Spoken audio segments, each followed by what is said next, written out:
Morning दोस्त, मैं हूँ साक्षर और मेरे YouTube channel season classes bye Ranjan sir में आप लोग का हार्दिक स्वागत है। तो आइए, हम लोग केमिस्ट्री में एक चैप्टर पढ़ रहे थे जिसका नाम है केमिकल काइनेटिक्स। उसमें बहुत चीज़ आपको पढ़ाए, लॉन्ग क्वेश्चन, शॉर्ट क्वेश्चन। तो आपको याद होना चाहिए कि हम शॉर्ट क्वेश्चन पढ़ा रहे थे। तो आइए और कुछ शॉर्ट क्वेश्चन पर विचार करते हैं, देखा जाए बाबू।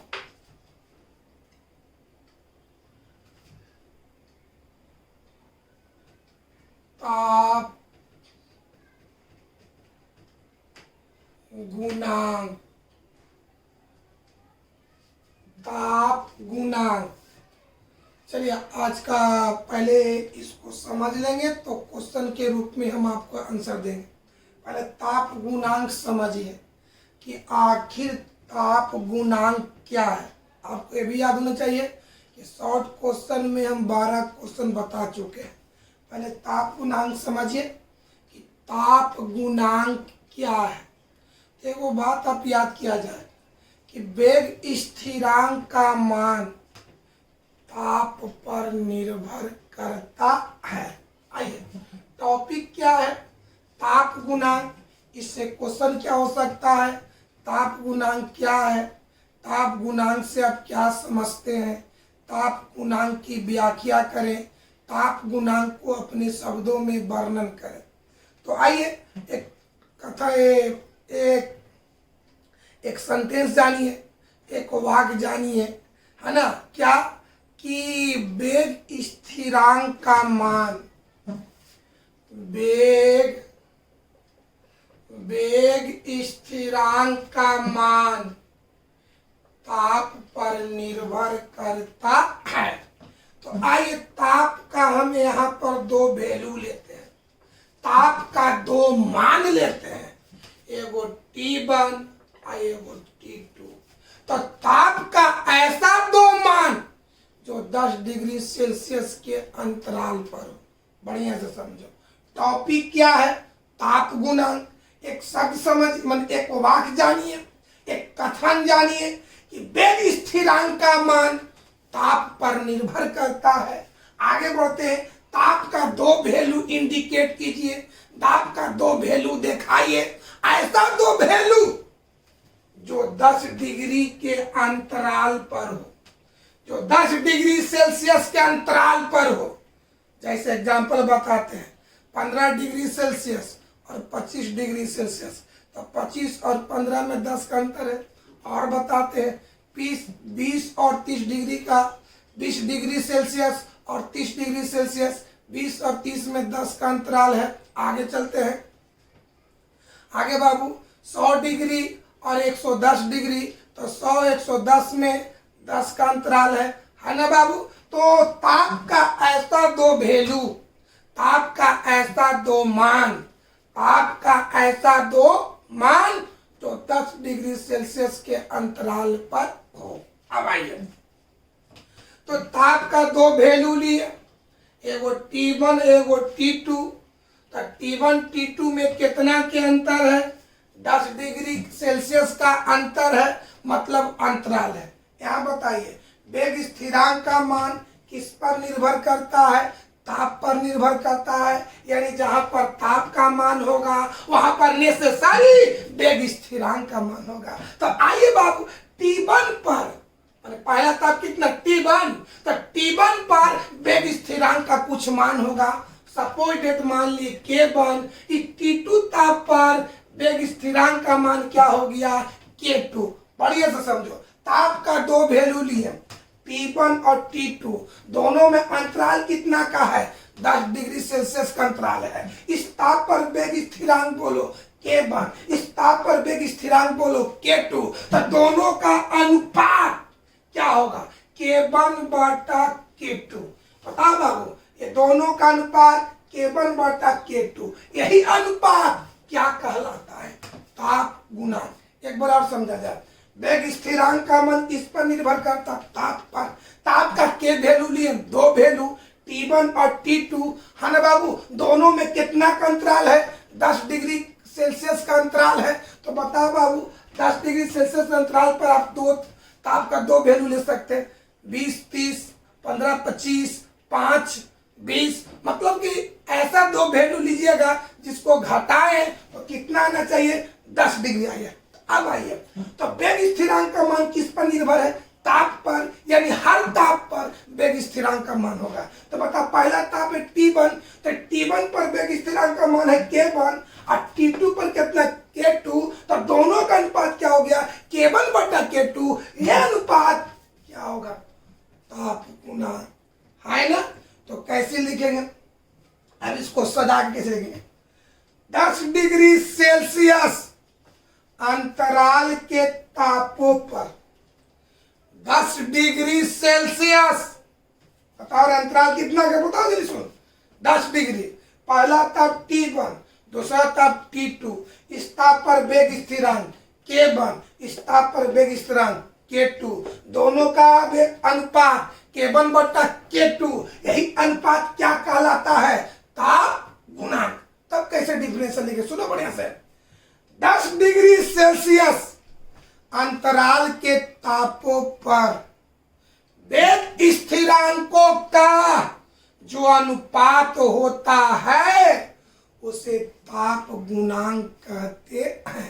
याद हुआ बाबू, अगर एग्जाम में आ जाए ताप गुणांक क्या है, ताप गुणांक से आप क्या समझते हैं, ताप गुणांक की व्याख्या करें, ताप गुणांक को अपने शब्दों में वर्णन करें, तो आंसर क्या लिखेंगे, 10 डिग्री सेल्सियस अंतराल के तापों पर, 10 डिग्री सेल्सियस अंतराल के तापों पर, तापों पर प्राप्त वेग स्थिरांकों का, प्राप्त वेग स्थिरांकों का जो अनुपात होता है उसे ताप गुणांक कहते हैं, जिसका मान 2 से 3 के बीच, माने यह अनुपात प्राय 2 से 3 के बीच होता है। इतना ही सब खाली लिखना है। फिर एक बार समझा कैसे लिखेंगे कि 10 डिग्री सेल्सियस अंतराल के तापों पर प्राप्त वेग स्थिरांकों का जो अनुपात होता है उसे ताप गुणांक कहते हैं, जिसका मान 2 से 3 के बीच होता है। यही था, है ना। क्वेश्चन कैसे पूछेगा, ताप गुणांक क्या है, ताप गुणांक को परिभाषित करें, ताप गुणांक से आप क्या समझते हैं, ताप गुणांक की व्याख्या करें। अगर 2 नंबर का क्वेश्चन है इसका आंसर इतने ही दे सकते हैं कि 10 डिग्री सेल्सियस अंतराल के तापों पर प्राप्त वेग स्थिरांकों का जो अनुपात होता है उसे ताप गुणांक कहते हैं, उसे ताप गुणांक कहते हैं, जिसका मान 2 से 3 के बीच होता है। तो आइए इसी बात को हम लिखते हैं बाबू।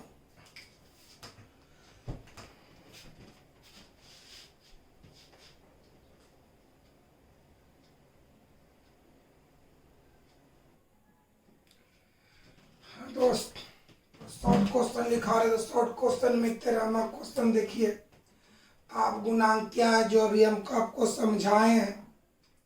आंसर क्या है, 10 डिग्री सेल्सियस अंतराल के तापों पर प्राप्त वेग स्थिरांकों का जो अनुपात होता है उसे ताप गुणांक कहते हैं, जिसका मान 2 से 3 के बीच होता है।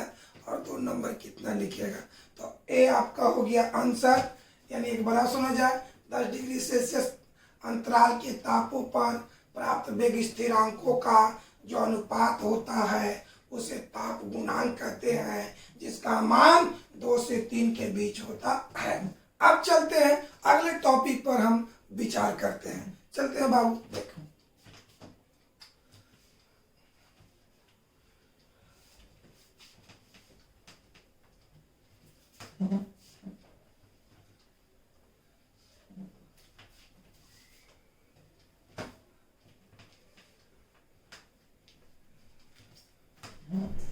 देखिए छोटू, 14 क्वेश्चन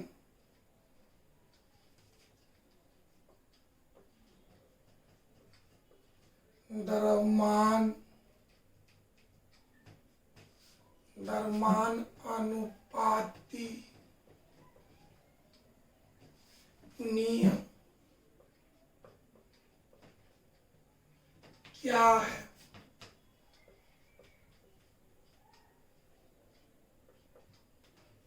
चलिए, द्रव्यमान अनुपाती नियम क्या है? चलिए इस तो आइए हम लोग पुराने बात पर विचार करते हैं। बताओ, अभिक्रिया की दर का नाम सुना होगा। अभिक्रिया की दर जिसको पराया dx बटे dt से दर्शाया जाता है। प्रतिकारक का सांद्रण, प्रतिकारक का सांद्रण कहो या सांद्रता, प्रतिकारक की सांद्रता जिसको पराया बड़ी ब्रैकेट ए से दर्शाया जाता। आइए, क्या टॉपिक? द्रव्यमान अनुपाती नियम क्या है? या पूछेगा द्रव्यमान अनुपाती नियम को लिखे, या पूछेगा द्रव्यमान अनुपाती नियम की व्याख्या करें। माने इससे रिलेटेड 2 नंबर का कोई भी क्वेश्चन रहे, किसी रूप में रहे 2 नंबर का, तो आप इसको लिख सकते हैं। तो आइए पिछले वाले कहानी को याद करें। अभिक्रिया की दर को पराया dx बटे dt, प्रतिकारक की सांद्रता को बड़ी ब्रैकेट ए। तो याद करो, अगर सांद्रता बढ़ाएंगे तो अभिक्रिया की दर भी बढ़ता है, अगर सांद्रता को घटाएंगे तो अभिक्रिया की दर भी घटता है। यानी अभिक्रिया की दर और प्रतिकारक की सांद्रता के बीच समानुपाती संबंध होता है। फिर समझो, सांद्रता बढ़ेगा तो अभिक्रिया की दर बढ़ता है, सांद्रता घटेगा तो अभिक्रिया की दर भी घटता है।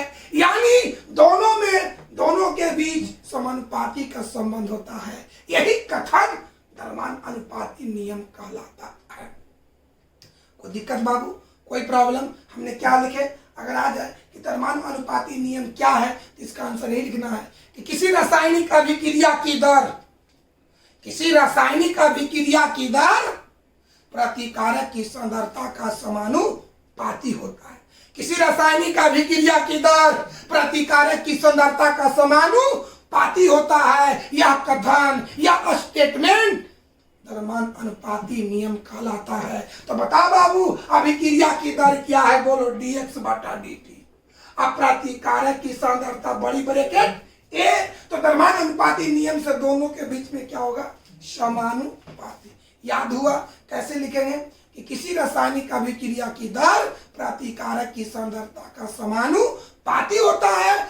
इस कथन को द्रव्यमान अनुपाती नियम कहा जाता है, अर्थात dx बटा dt समानुपाती बड़ी ब्रैकेट है। तो आइए इस बात को हम बोर्ड पर लिखते हैं।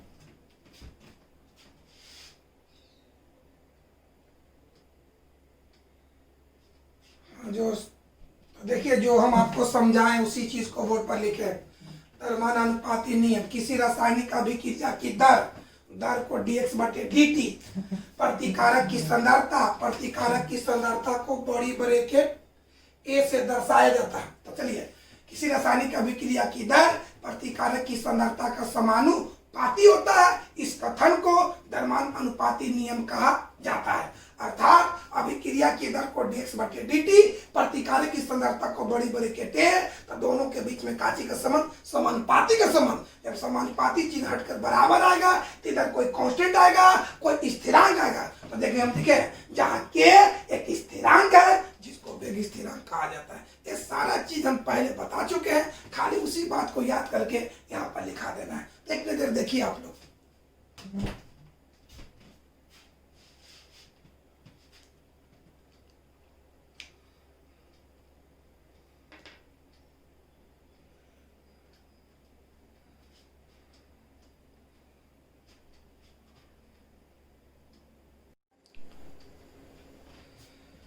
हाँ दोस्तों, चलिए हम लोग शॉर्ट क्वेश्चन 14 को पढ़ लिए और हम लोग शॉर्ट क्वेश्चन की संख्या को आगे बढ़ाते हैं। तो देखिए, बोर्ड पर देखा जाए,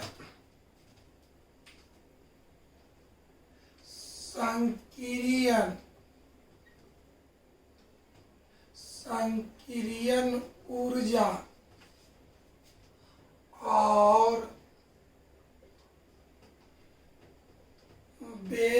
स्थिरांक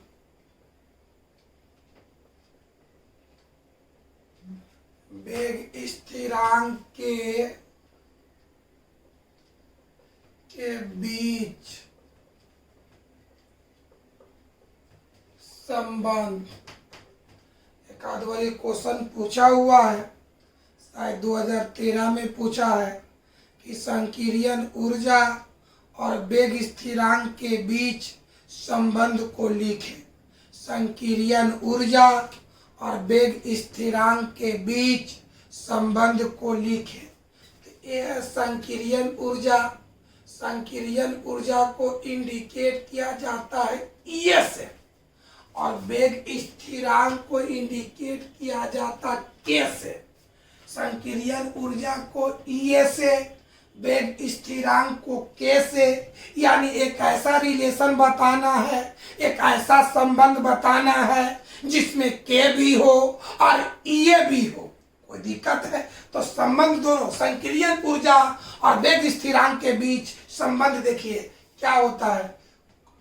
log K बराबर log A माइनस ये बटा 2.303 RT।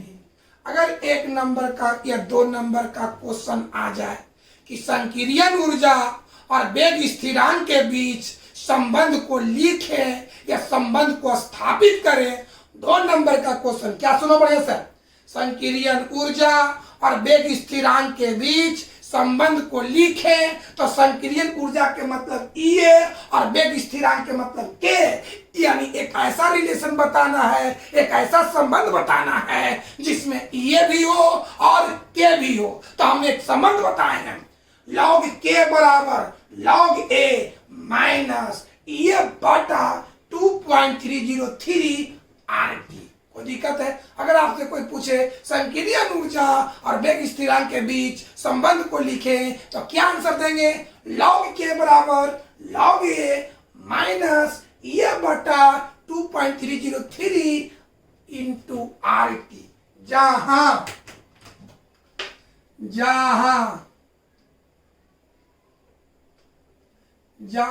K बराबर, यानी K का मतलब वेग स्थिरांक। चलिए A बराबर आवृत्ति गुणांक,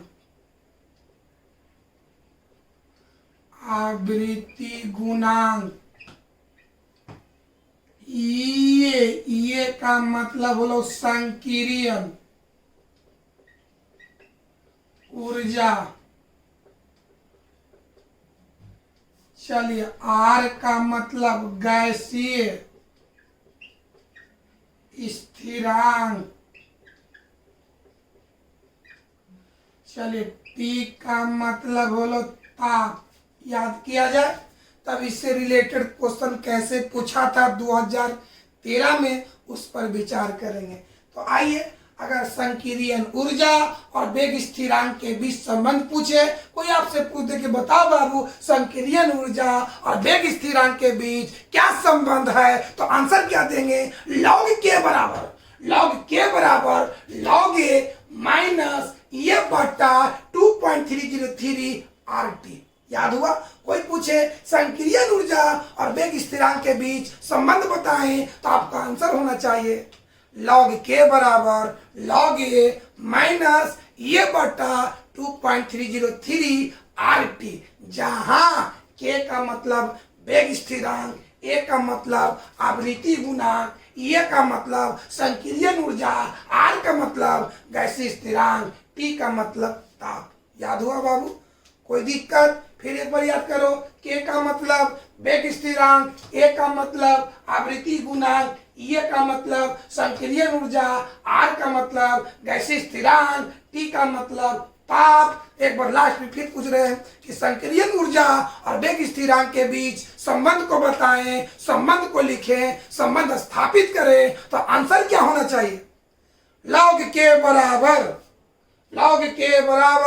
लॉग ए माइनस ये बटा 2.303 आर टी, जहां के का मतलब वेग स्थिरांक, ए का मतलब आवृत्ति गुणांक, ये का मतलब संक्रियन ऊर्जा, आर का मतलब गैसीय स्थिरांक, टी का मतलब ताप।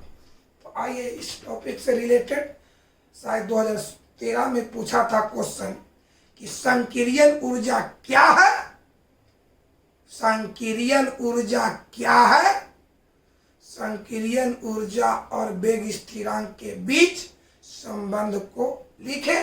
तो आइए उसी चीज को हम बोर्ड पर लिखते हैं।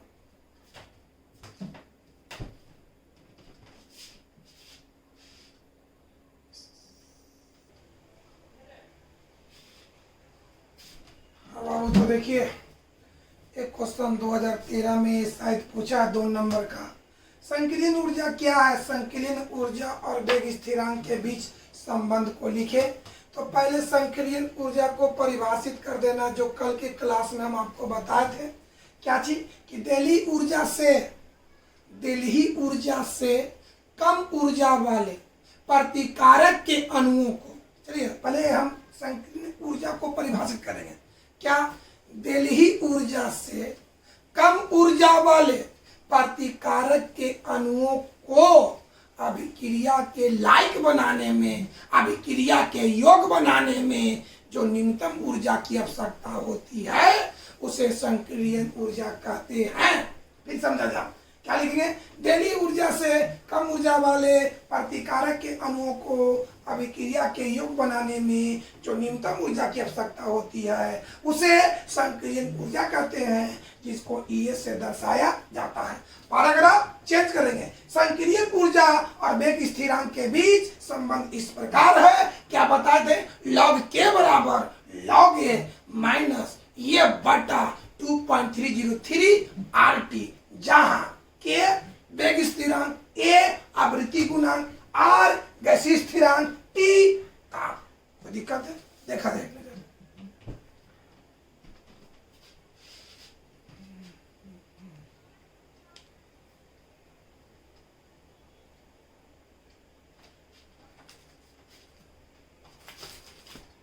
तो हाँ बाबू, देखिए अगला शॉर्ट क्वेश्चन, अभिक्रिया की दर को प्रभावित करने वाले कारकों को लिखे। तो आंसर लिखना है कि अभिक्रिया की दर, अभिक्रिया की दर को, या को छूट गया बाबू, अभिक्रिया की दर को प्रभावित करने वाला कारक इस प्रकार है, पहला प्रतिकारक की सांद्रता, दूसरा ताप, तीसरा उत्प्रेरक, चौथा प्रकाश, पांचवा पदार्थ की प्रतिकारक की प्रकृति। क्वेश्चन क्या है, अभिक्रिया की दर को प्रभावित करने वाले कारक को लिखे। तो आंसर लिखना है, अभिक्रिया की दर को प्रभावित करने वाला कारक इस प्रकार है, पहला प्रतिकारक की सांद्रता, दूसरा ताप, तीसरा उत्प्रेरक, चौथा प्रकाश, पांचवा प्रतिकारक की प्रकृति, जो हम इस पहले आपको चर्चा कर चुके हैं। तो इसको बढ़िया से देखिएगा, और ज़्यादा गर्मी है इसलिए क्लास को यहीं पर आपको समाप्त करते हैं बाबू।